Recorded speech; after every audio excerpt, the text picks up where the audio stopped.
You know, I do a whole different type of assortment of videos, but most of them are on trees and tree care. I like to show dissecting of trees, showing the interior decay, and that's probably why the channel doesn't fly off. I mean, who wants to look at rot? I mean, maybe you do, but you know, that's something that's very, very interesting to me. I like to dissect wounds and show you what's going on. I like to talk about the different reactions that different types of trees have. It takes a long, long time to learn which trees are susceptible to rot, which trees will tolerate decay, which trees are stronger, which trees are weaker, which trees fall down more often. And I hope this channel helps you to better understand trees. So anyway, in this video, I'm going to show you sort of a collective of little jobs that we did this week. They're all interesting jobs. They've all got unique, different things that are going on. So anyway, if you're one of my longtime followers, thank you, stick with me. And you know, if you're not subscribed, please subscribe, tell your friends. I mean, I'm trying to build this community of like-minded tree people. So respect your elders.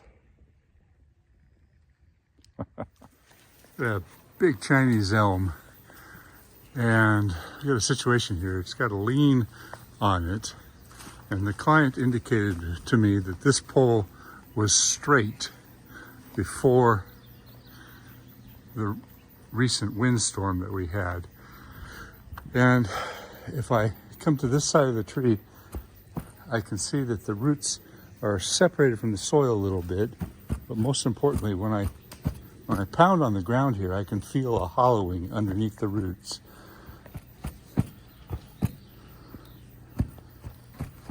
Over here, it's not hollow at all.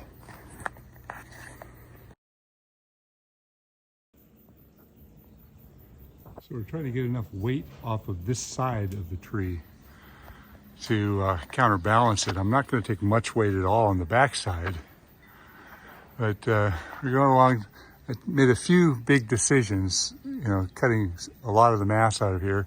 Then we're going to go up in through these areas and lighten up each of these individual areas, take a few more big pieces, and hopefully in doing so, we can counterbalance it a little bit. This bow right here is kind of interesting. If you look at the ground right here, you can see where it moved over. Huh? It didn't bend back? I don't think we can straighten it out unless we put a come along on here and pulled it back over, possibly. I didn't move back. No, it won't.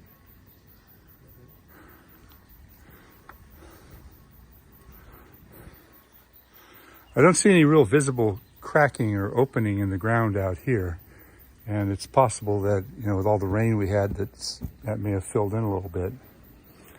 There's a little bit of a line right here and over here. And if you look really closely, sometimes there are clues that tells you that the trunk has moved.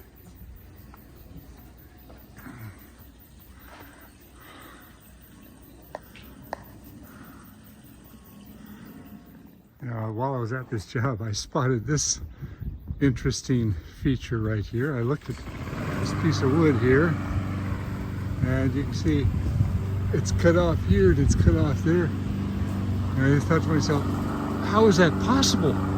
There's also a threaded rod in there.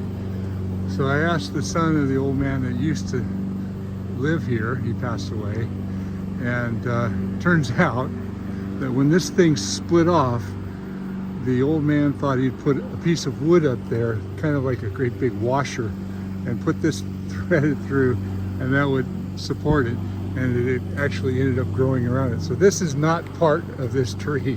This was added. I don't know if that was a wise move or not. It's pretty rotted now. They also built an interesting little construction up here. There's a pipe that goes over and threaded pieces of rope throughout the entirety of this tree. I do know it's a female pistache, and he's got it bolted to the trunk here.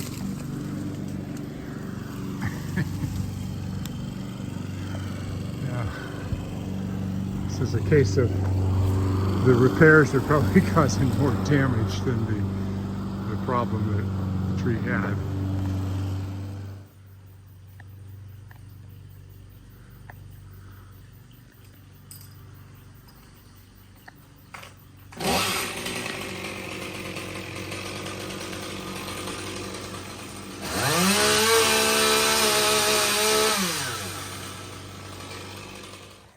Okay, I've got a very interesting situation here today, and I keep talking about tree decisions. Definitely hollow. There's water sitting down in there. There's a significant amount of weight on this Quercus lobata valley oak. An old wound right there. An old wound down there. And this area is buried. They raised the grade all the way around, put little wells around these trees. Next door is the same way. And because they've put this on here, there really is no way for me to inspect it aside from unscrewing these boards and getting down there and looking. Maybe I can take a couple of them out, maybe a couple of them over on this side, and put a flashlight down there and see what's going on. But in a well situation, when you have a tree down under the grade, or the grade has been changed abruptly in this case, it stays moist down there, and the likelihood of fungus and basal crown rot, the rot around the very, very base of the tree, is very real. You know, this should be left open. It should be left so that it can at least air out and they can clean out all the debris in here and inspect it.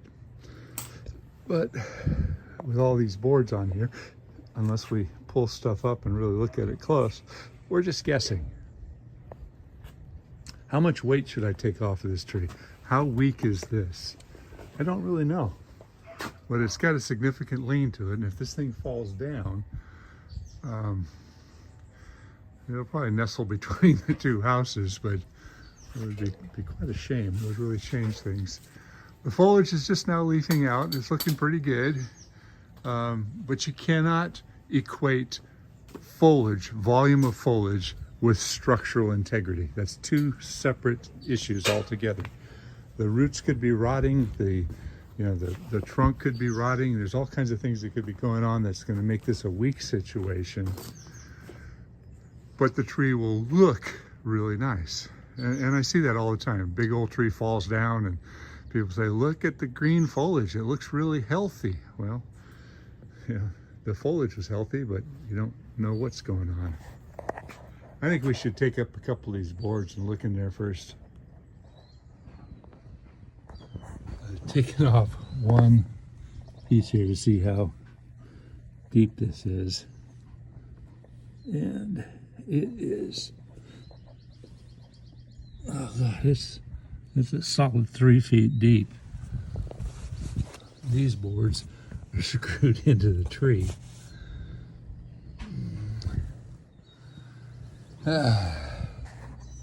This whole thing should come off of here. You know, for safety they've got it on there, but boy, it just doesn't make any sense to me.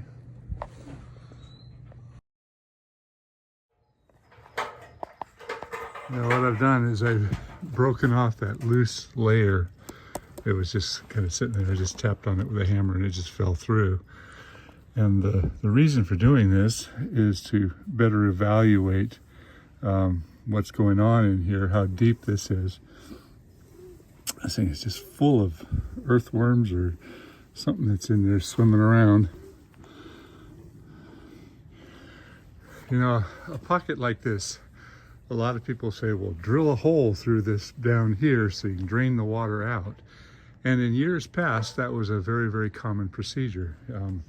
It was not uncommon for people to put in metal pipes and make a permanent drain. But according to Shigo and experiments that have been done, by adding a further distance down there, increasing the wound area, the decay just spreads further down in the trunk. And while this is not good, you can make it worse by putting in a drain hole. So it's not good to have the water standing in there, but you know, it's a bad situation any way you look at it. But you know, according to the studies that have been performed on things like this, the consensus is it's better just to leave it alone. You know, people used to fill these things also, you know, fill them with concrete, and then they decided, okay, foam is better. Well, the problem with that is once you put something inside there, then you can no longer inspect it. You can't get in there and see how bad it is so that you can make a decision on what to do afterwards. And a lot of people, you know, in years past used to fill up these holes with concrete, and the new tissue would actually grow up and over and sometimes completely encapsulate that concrete. And the consensus back then was, see, it worked. That's the good thing. But then you still have no idea of how much damage is in there and what's going on. And it doesn't keep water out. It doesn't prevent decay. All it does is give you the illusion that things are better. And it does give you something for this to curl on. So I've got a dowel here, and I'm going to probe this just to get a better idea, see how deep this cavity goes.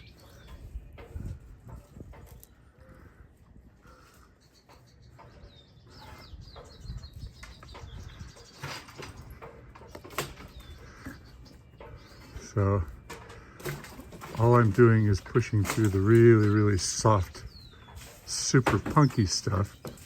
If I got a steel rod, I could drive it in quite a bit further, but I'm just doing some probing now to get a better idea. Okay, there's a deeper spot. That tells you how far in it goes.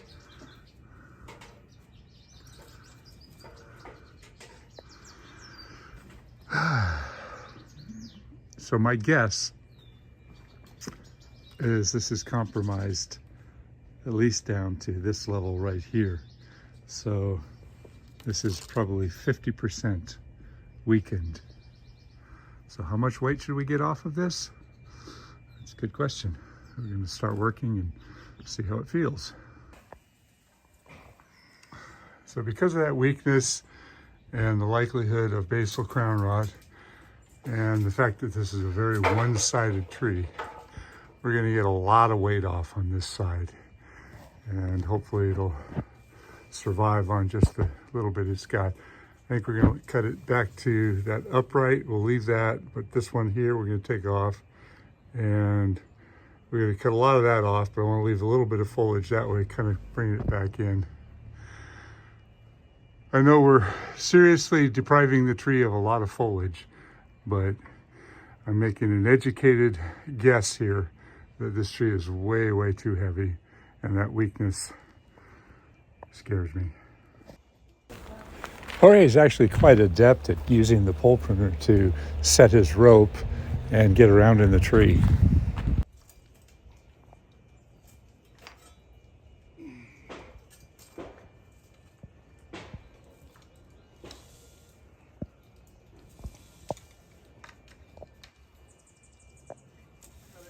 All right. I get to look. You're going to cut it with the pole saw, huh?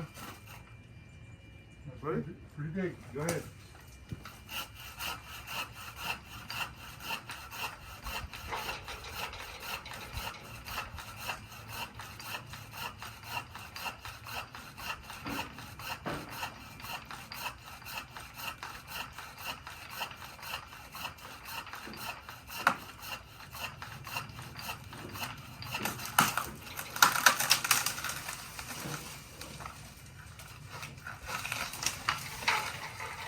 Ready?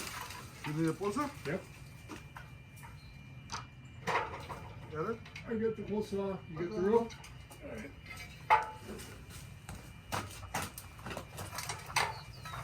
Hold it. Slow. You got it okay? Yep. I want to get it away from all these plants.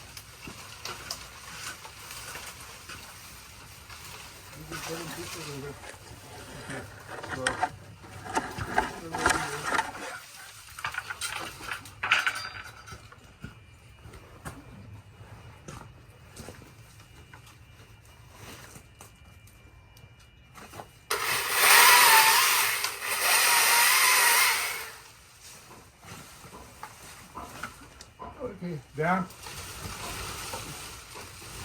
Okay, hold it.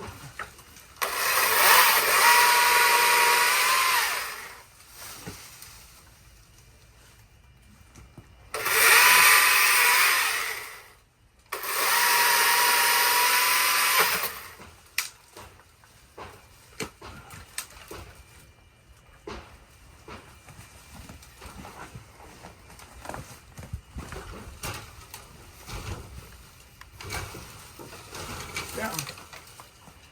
Okay, slack.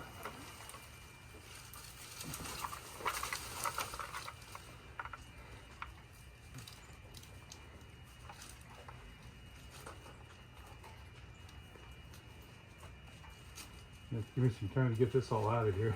Yeah. Okay.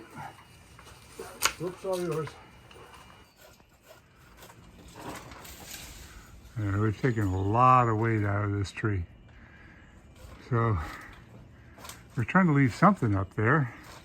So pretty much we're going to take out all the dead wood here and clear the roof and clear the roof over there, lots of little cuts, and clean up those tears and stubs that we've left up there from the big cuts. And that's about it.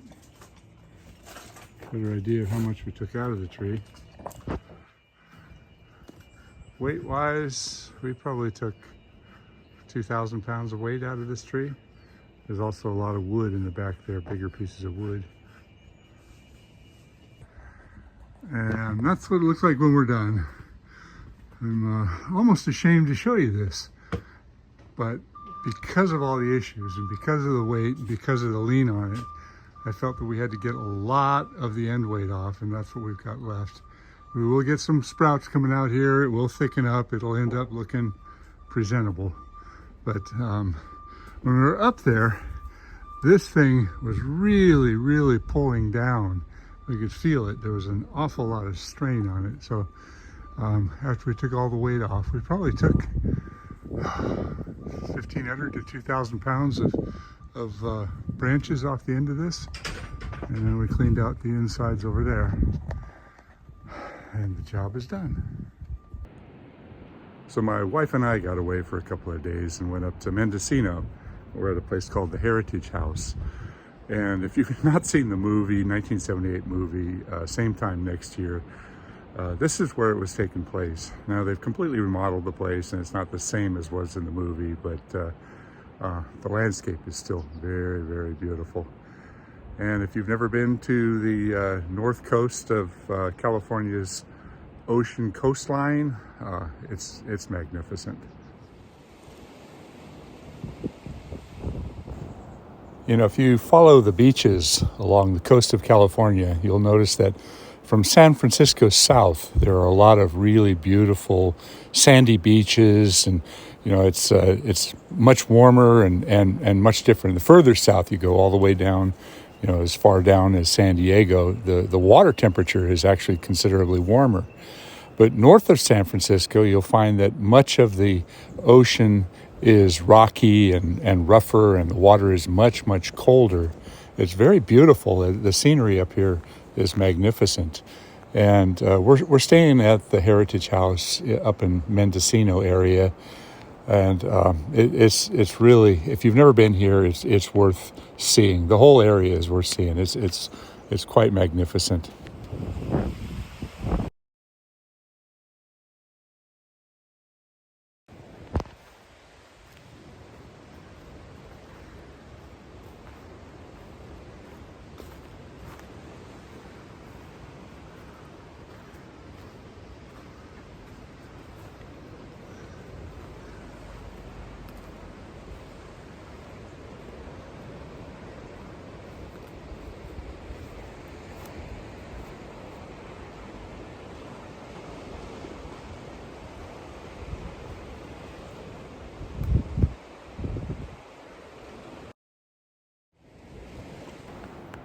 And while we were in Fort Bragg, we took a trip out to a place called Glass Beach. Glass Beach was the city dump 100 years ago. And I got to say, this is the most beautiful dump I've ever seen in my life. But because of all the decades and decades of dumping all the trash there, the beach is just completely inundated with little bits of glass. They're sea glass now, so they're all rounded over. But you find other interesting artifacts. You find bits of old engines and pieces of metal and pieces of stuff. And it's amazing that the ocean is actually absorbing it all. And it's all going back into nature, I guess. But it's an extraordinarily beautiful area. You know, I look at this place and I think to myself, who in their right mind would ever, even in the past, say, oh, this is a good place for a dump? My God, this place it's just so beautiful. I can't believe it. There's some of the glass. People have been picking up the glass for decades, and now it's just down to all the little tiny, tiny bits of glass. But if you look closely, you can see that the entire glass beach is made up of little bits of glass and old stuff. There's an interesting piece of steel there. Not quite sure what that is. Something kind of rectangular shaped, made out of steel. Steel is just about gone. Everything's rusting. I thought it was pretty interesting, though. You know, I enjoyed looking around and kind of trying to figure out the history of this area. Where did they back up? Where did they dump? And you can see how clear the water is right here. This was just, I was just amazed by this. You can see all kinds of sea life down in here through this clear, beautiful water.